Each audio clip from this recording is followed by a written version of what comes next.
Get ready. Start. Following Friday's talks in Moscow between the defense ministers of India and China, the prospects of an imminent diplomatic solution to the continuing standoff along the LAC do not appear bright.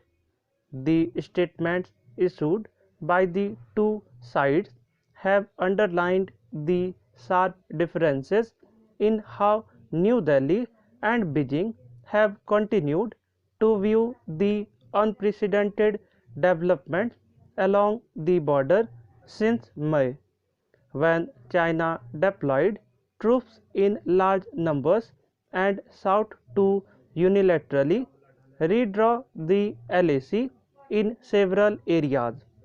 Defense Minister Rajnath Singh categorically conveyed India's stand, emphasizing that China's actions were in violation of the bilateral agreements.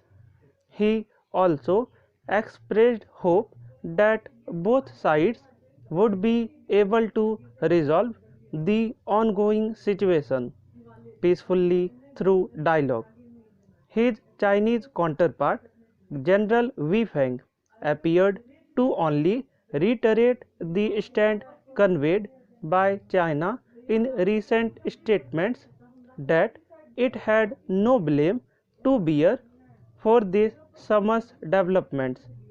He said the responsibility lies entirely with the Indian side, while China kept maximum restraint to prevent potential escalation. He called on India to immediately withdraw its troops. He did also add that both sides should stay committed to resolving the issue through dialogue and consultation and make joint efforts to meet each other halfway. As External Affairs Minister S. Jaishankar said last week, diplomacy is the only way out of the crisis, and that can only happen if both sides understand that it is in each of their best interests if the events of this summer are not repeated. The problem so far has been a stark mismatch between China's statements and the actions of its troops.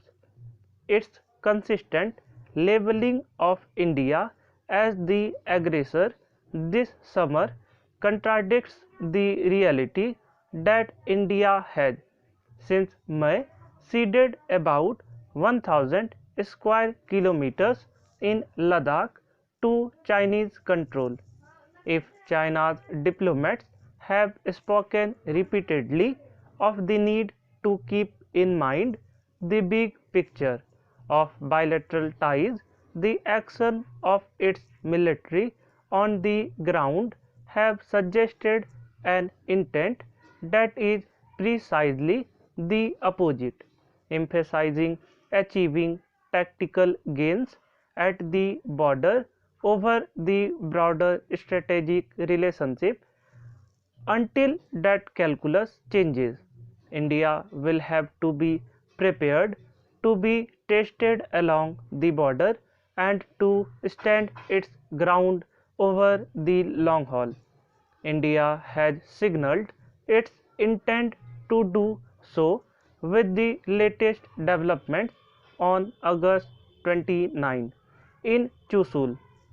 If the statements following the Moscow meet did not exactly inspire confidence, both sides will have the chance to reassess the situation when Mr. Jaishankar will likely meet his counterpart Wang Yi at a meeting of SCO foreign ministers on September 10. Military talks can occasionally help to avert a flare up but the two neighbors need to work toward a diplomatic solution to ensure undisturbed peace and quiet along the border.